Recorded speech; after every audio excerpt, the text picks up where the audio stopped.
میں ایمان ساحل ایک نئی کہانی کے ساتھ آج جو واقعہ میں آپ لوگوں کو سنانے جا رہی ہوں یہ ہمارے ایک ویورس نے ہمیں بھیجا ہے، تو چلیں انہی کی زبانی سنتے ہیں۔ تو آج کی کہانی کا نام ہے خوفناک چڑیل۔ تو چلیں شروع کرتے ہیں۔ یہ واقعہ پوری طرح حقیقی واقعات میں سے ایک ہے۔ جدید سائنس اور ٹیکنالوجی کا دور ہے، پھر بھی بہت سے لوگ آج بھی کہیں نہ کہیں کسی ڈراؤنے واقعے سے خوف زدہ نظر آتے ہیں۔ اس کی وجہ یہ بھی ہے کہ جیسے ہم لوگ اس دنیا میں موجود ہیں، اس طرح اور بھی بہت سی مخلوقات اس دنیا میں ہمارے ارد گرد موجود ہیں۔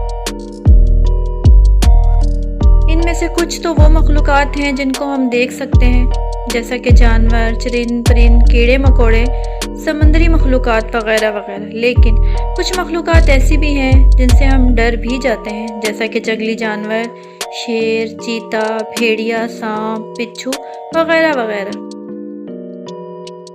کیونکہ یہ سب مخلوقات کو ہم صاف صاف دیکھ سکتے ہیں، لیکن اس دنیا میں بہت سی ایسی بھی مخلوقات ہیں جن کو شاید آج تک ہم نے دیکھا ہی نہیں، پر وہ اس دنیا میں ہمارے ساتھ موجود ہیں، جیسا کہ وہ مخلوق جن کو ہم ہوائی چیزیں کہتے ہیں۔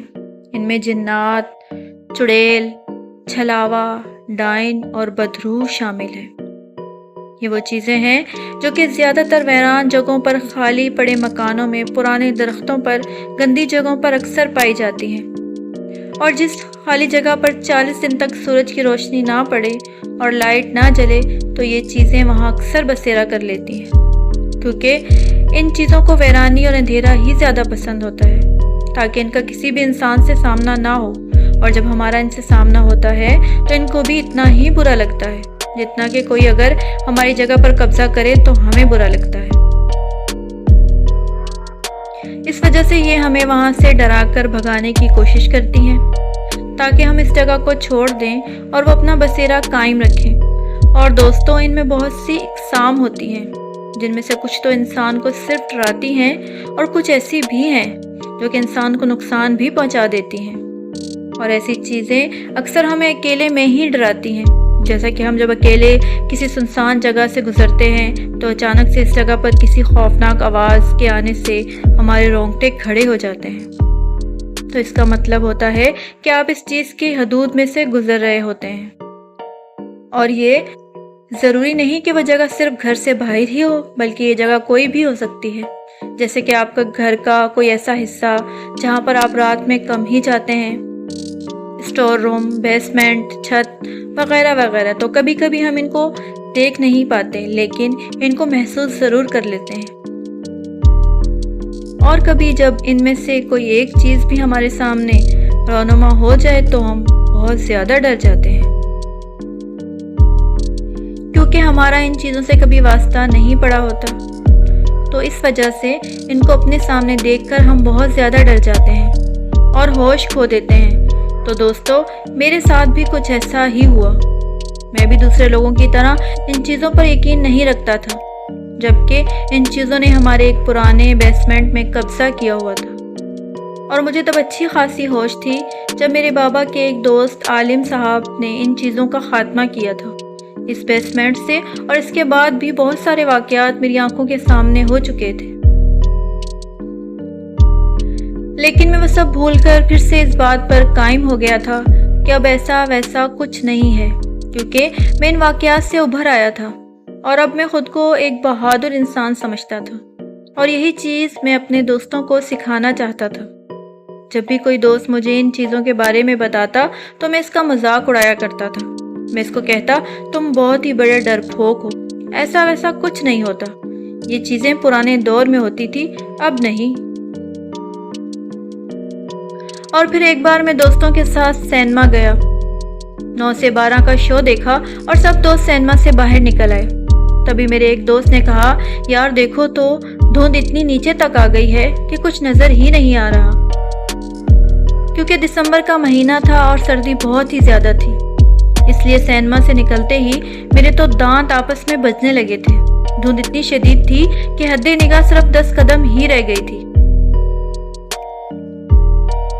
میں نے کہا، ارے یار اب تو بائک بھی کچھوے کی رفتار سے چلانی پڑے گی، دیکھو تو واقعی میں کچھ دکھائی نہیں دے رہا، ایسے میں ٹائم پر گھر کیسے پہنچیں گے؟ دوستوں نے کہا یار کوئی بات نہیں، اب گھر تو جانا ہی ہے نا، ویسے بھی ہم یہاں رک کر دھند ختم ہونے کا انتظار تھوڑی نہ کریں گے، چلو نکلتے ہیں۔ اس کے بعد ہم سب نے اپنی اپنی بائک اسٹارٹ کی اور وہاں سے ایک ساتھ گھر کی طرف چل دیے۔ ابھی کچھ ہی دور گئے تھے کہ ایک دوست بولا یار سڑک بالکل خالی ہے، کوئی ٹریفک نہیں، نہ ہی کوئی روکنے والا، تو کیوں نہ ریس ہو جائے، دیکھتے ہیں کہ محلے میں سب سے پہلے کون پہنچتا ہے۔ یہ سن کر باقی دوستوں نے کہا تو چلو پھر آج دیکھ لیتے ہیں کس میں کتنا دم ہے۔ میں نے کہا ارے کیوں مرنے والے کام کر رہے ہو، 10 قدم سے آگے تو کچھ نظر نہیں آ رہا اور اوپر سے تم لوگ ریس کی بات کر رہے ہو۔ اتنے میں عابر نے کہا سیدھے سے بول، تجھے ڈر لگ رہا ہے کیونکہ تم اس وقت ہم سے جیت نہیں سکتے۔ میں نے کہا یار ایسی بات نہیں ہے، دھند کی وجہ سے کچھ نظر تو آ نہیں رہا، تو ایسے میں ریس کیسی؟ تمہیں نہیں لگتا کہ ہمیں اس وقت بہت احتیاط سے جانا چاہیے؟ تبھی میرے دوسرے دوست نے کہا ارے ہم سب لوگ لگاتے ہیں ریس، اس کو آرام آرام سے آنے دو، پیچھے ویسے بھی جب ہم اس کے سامنے بجلی کی رفتار سے جائیں گے تو مجھے یقین ہے کہ اس کی ساری احتیاطی نصیحتیں یہ خود ہی بھول کر بائک کو ہوا کی طرح اڑائے گا، کیونکہ اس کو چھیڑنے کا یہی طریقہ ہے، جب بھی کوئی اس سے آگے جاتا ہے تو یہ خود بخود اس سے ریس لگا لیتا ہے اور اس سے آگے نکل جاتا ہے۔ بھلا سب لوگ جانتے نہیں ہو اسے؟ یہ صرف ڈرامے بازی کر رہا ہے اور کچھ نہیں۔ اتنے میں ایک دوست نے کہا چلو تو پھر شروع کرتے ہیں، 3، 2، 1 چلو۔ یہ کہہ کر سب نے اپنی اپنی بائکس کی سپیڈ تیز کر لی اور دیکھتے ہی دیکھتے دھند میں غائب ہو گئے۔ میں نے عام سی جیکٹ پہن رکھی تھی اور میں نے ہاتھوں میں دستانے بھی نہیں پہنے ہوئے تھے،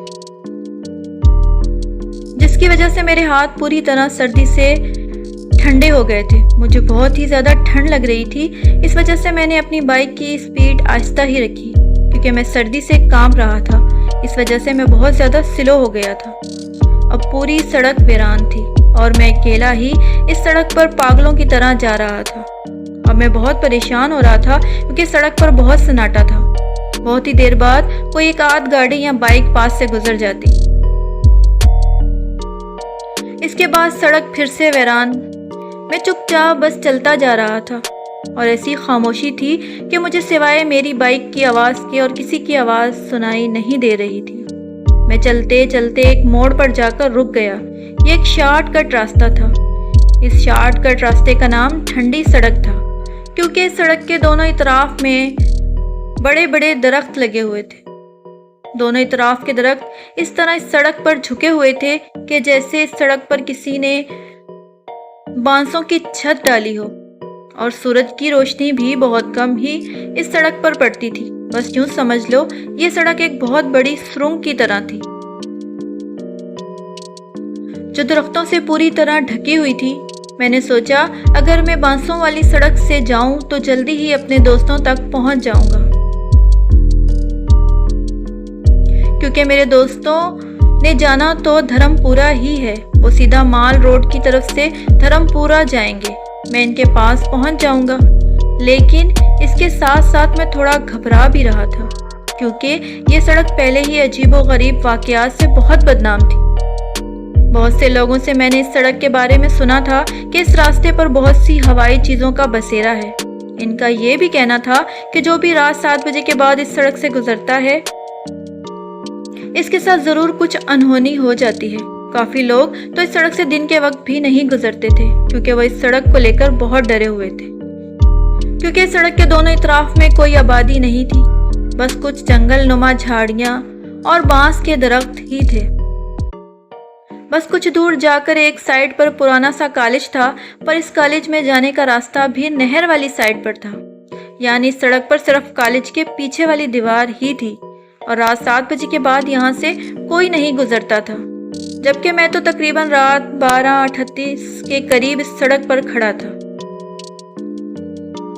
پھر میں نے سوچا یار میں تو ایسے ہی ڈر رہا ہوں، لوگوں کا کیا ہے، لوگ تو ایسے ہی سنی سنائی باتوں پر یقین کر لیتے ہیں، جبکہ میرے نزدیک یہ صرف افواہیں ہی ہیں۔